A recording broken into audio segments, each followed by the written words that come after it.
ಇದು ಒಂದೇ ದಿನ ಅಲ್ಲ, 6th ಫೈಲ್ ಮಾಡಿ 7th ಇದು ಮಾಡಿರೋದು. ಮೊದಲೆಲ್ಲ ಈಗ 1 year ಮದುವೆ ಆಗಿ 1 year ಆಗಿರಬೇಕು ಒಂದು ಡೈವರ್ಸ್ ಪೆಟಿಷನ್ ಫೈಲ್ ಮಾಡೋಕ್ಕೆ. ಆಮೇಲೆ ಈಗ ಮ್ಯೂಚುವಲ್ ಕನ್ಸೆಂಟ್ ಹಾಕಬೇಕಂದ್ರೆ ಅಂಡರ್ 13B ಹಾಕಬೇಕಾದ್ರೆ ಹಿಂದೂ ಮ್ಯಾರೇಜ್ ಆ್ಯಕ್ಟಲ್ಲಿ 1 ವರ್ಷ ಅವರು ಸೆಪ್ರೇಟ್ ಆಗಿ ಇದ್ದಾರೆ ಅಂತ ತೋರಿಸ್ಬೇಕು. ಸೊ ಸೆಪ್ರೇಟ್ ಅಂದರೆ they are not living like husband and wife ಅಂತ ತೋರಿಸ್ಬೇಕು. ಸೊ ಆ ಕಾರಣದಿಂದ for the past 1 year they've been working on this trying ಇದೊಂದು ನಿರ್ಧಾರ ತಗೊಂಡು ಒಂದು ಈ ಸಮಸ್ಯೆನ ಒಂದು ಸೊಲ್ಯೂಷನ್ನಾಗಿ ಏನು ಹೇಳೋದು, ಒಂದು closure, they have brought a closure to their what ever issues they had. So 13B ಹಾಕಿ ಫೈಲ್ ಮಾಡಿದ್ರೆ, I mean you can file under section 13B of the Hindu marriage act file ಮಾಡ್ಬೋದು. ಇಬ್ಬರು ಪರಸ್ಪರ ಏನೇ ಒಪ್ಕೊಂಡ್ರೆ, ಇಫ್ ಬೋತ್ ಆರ್ ವಿಲ್ಲಿಂಗ್, ಇಬ್ಬರು ಒಪ್ಕೊಳ್ತಾ ಇದ್ರೆ ಏನೇ ಬೇಕಾದ್ರೂ ಹಾಕ್ಬೋದು. Even if money is concerned, even property is concerned, ಏನೇ ಇದ್ರೇನು ಇಬ್ಬರು ಮಾತಾಡಿಕೊಂಡು ಒಬ್ರನ್ನೊಬ್ರು ಒಪ್ಪಿಸಿ ಅವರಿಬ್ಬರು ಜೊತೆಗೆ ಬಂದರೆ ಅದು ಮ್ಯೂಚುವಲ್ ಕನ್ಸೆಂಟ್ ಅಂತೀವಿ. ಎಲ್ಲದಕ್ಕೂ ದೇ ಹ್ಯಾವ್ ಕನ್ಸೆಂಟೆಡ್, ಮ್ಯೂಚುವಲಿ ಪರಸ್ಪರ ಕನ್ಸೆಂಟ್ ಕೊಟ್ಟಿದ್ದಾರೆ. ಸೊ ಅದಕ್ಕೆ ಮ್ಯೂಚುವಲ್ ಕನ್ಸೆಂಟ್ ಆಫ್ ಡಿವೋರ್ಸ್ ಅಂತ ಹೇಳೋದು. ಅದರಲ್ಲಿ ಇಬ್ಬರು ಒಪ್ಪಿಗೆ ಬೇಕು. That is the main criteria. ಬೇರೆ ಏನು ಯಾರನ್ನೂ ಕೇಳಲ್ಲ. 1 year ಸೆಪರೇಷನ್ ಬೇಕು 13Bಗೆ. ಆ್ಯಂಡ್ ಇದು their willingness what ever it is. ಅವ್ರೀಗ ಸಮ್ ಆಫ್ ದೆಮ್ ಅವರು ಇದು ಕೊಡಬೇಕು ಅಂತಿದ್ರೆ ಕೊಡ್ಬೋದು, ಹೆಂಡ್ತಿನೂ ಕೊಡ್ಬೋದು, ಗಂಡನೂ ಹೆಂಡ್ತಿಗೆ ಕೊಡ್ಬೋದು. ಆ ಥರ ಏನಾದರೂ ಟರ್ಮ್ಸ್ ಆ್ಯಂಡ್ ಕಂಡೀಷನ್ಸ್ ಇದ್ದರೆ ಅದು ಒಪ್ಪಿಗೆ ಇದ್ದರೆ ಹಾಕ್ಬೋದು. ಈಗ ಇವರಿಬ್ಬರು 1 ವರ್ಷ ಜೊತೆಗೆ ಇರಲಿಲ್ವಾ, ಹೇಗೆ ಅನ್ನೋದು? 1 ವರ್ಷ ಜೊತೆಗೆ ಹಸ್ಬೆಂಡ್ ಆ್ಯಂಡ್ ವೈಫ್ ಆಗಿರಲಿಲ್ಲ ಅಂದರೆ ಇನ್ ದ ಲೀಗಲ್ ಟರ್ಮ್ಸ್ ಅದು ಕೋಹ್ಯಾಬಿಟೇಷನ್ ಇಲ್ಲದೆ ಅಂತ. ಆ್ಯಸ್ ಹಸ್ಬೆಂಡ್ ಆ್ಯಂಡ್ ವೈಫ್ ಅಂದರೆ physically they didn't live as husband and wife ಅಂತ ಹೇಳಿ. ಕೌಟುಂಬಿಕ ಕೋರ್ಟ್ ಕಾಯ್ದೆಯಲ್ಲಿ 13B ಸೆಕ್ಷನ್ ಅಂದರೆ ಏನು ಮೇಡಮ್? 13B ಅಂದರೆ ಮ್ಯೂಚುವಲ್ ಕನ್ಸೆಂಟ್ ಆಗಿ ಫೈಲ್ ಮಾಡ್ಬೋದು. ಇಬ್ಬರು ಗಂಡ ಹೆಂಡತಿ ಒಪ್ಕೊಂಡ್ಮೇಲೆ ಇಬ್ಬರು ಅವ್ರದ್ದೇ ಆದ ಟರ್ಮ್ಸ್ನಲ್ಲಿ ಫೈಲ್ ಮಾಡ್ಬೋದು 13B ಪೆಟಿಷನ್ನ. ಮ್ಯೂಚುವಲ್ ಕನ್ಸೆಂಟ್ ಡಿವೋರ್ಸ್ ಅರ್ಜಿ ಸಲ್ಲಿಸಬೇಕಾದ್ರೆ ಎರಡೂ ಪಾರ್ಟಿ ಪಾಲಿಸಬೇಕಾದ ಒಂದು ಕಂಡೀಷನ್ಸ್ ಏನು, ಷರತ್ತೇನು ಅಂತ? 1 year ಸೆಪ್ರೇಷನ್ ಇರಬೇಕು. ಅದೊಂದು ಬಿಟ್ಟರೆ ಬೇರೇನು ಕಂಡೀಷನ್ಸ್ ಇಲ್ಲ.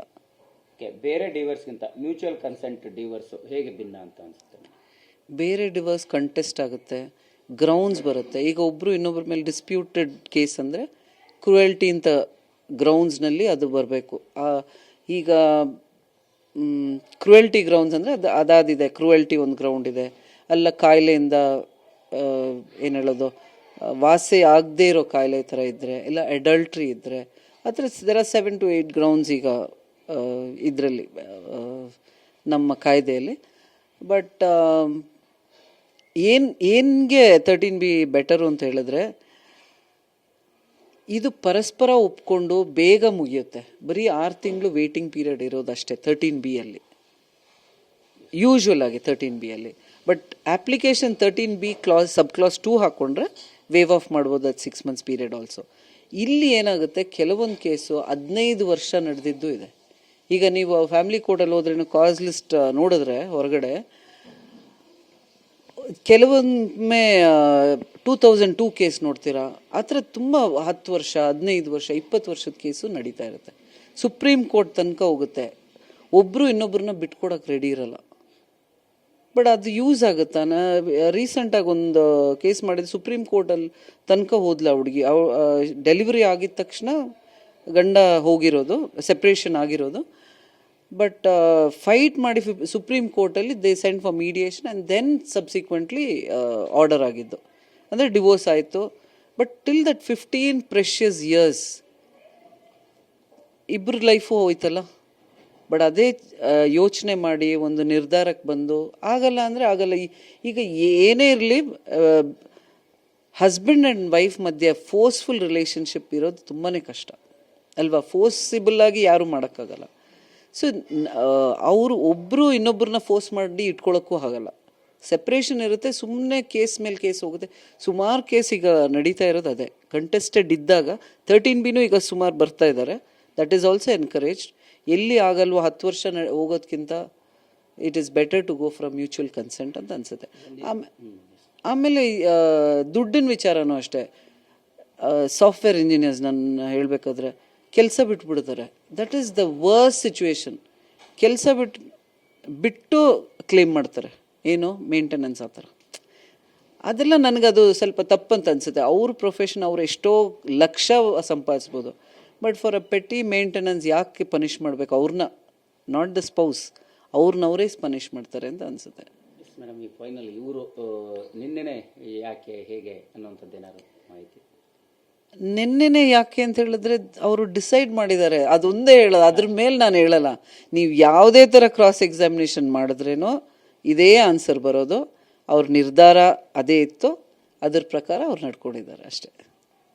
ಅದೇ ಪ್ರಕಾರ ಕ್ಲೋಸರ್ ಆಗಿದೆ. ಓಕೆ. ಗಳಲ್ಲಿ ಒಬ್ರೊಬ್ರು ಆರೋಪ ಮಾಡುವಂಥದ್ದು, ಒಬ್ರು ಕೆಲವು ಜೀವನಾಂಶ ಪಡೆಯುವಂಥ ವಿಚಾರದಲ್ಲಿ ಆರೋಪ ಮಾಡುವಂಥದ್ದು, ಪ್ರತ್ಯಾರೋಪ ಮಾಡುವಂಥದ್ದು ನಡೀತಾನೆ ಇರುತ್ತೆ ಮೇಡಮ್. ನೀವು ಸುಮಾರು ವಿಷಯಗಳಲ್ಲಿ ನೋಡಿದ್ರಿ, ನೀವು ಮಾತನಾಡಿದ್ರಿ ಕೂಡ. ಇವರ ವಿಚಾರದಲ್ಲಿ ನಿವೇದಿತ ಅವ್ರು ಏನಾದ್ರು ಅಂದರೆ ಬೇಡಿಕೆ ಇಟ್ಟಿರ್ತಕ್ಕಂಥದ್ದು, ಚಂದನ್ ಏನಾದರೂ ಮಾತನಾಡುವಂಥದ್ದು, ಫೈನಲಿ ಏನು ಹೇಳ್ತೀರಿ ಈ ಜೋಡಿ ಬಗ್ಗೆ? No claims at all, absolutely ಏನೂ ಕ್ಲೇಮ್ಸ್ ಇಲ್ಲ. ಇಬ್ಬರು ದೇ ಆರ್ ಗೇನ್ಫುಲಿ ಎಂಪ್ಲಾಯ್ಡ್, ಅವ್ರ ಇಬ್ಬರಿಗೂ ಕೆಲಸ ಇದೆ, ಆ ಥರ ಏನೂ ಕ್ಲೇಮ್ಸ್ ಇಲ್ಲ ಇಬ್ಬರ ಮಧ್ಯೆ. Thank you madam. Thank you.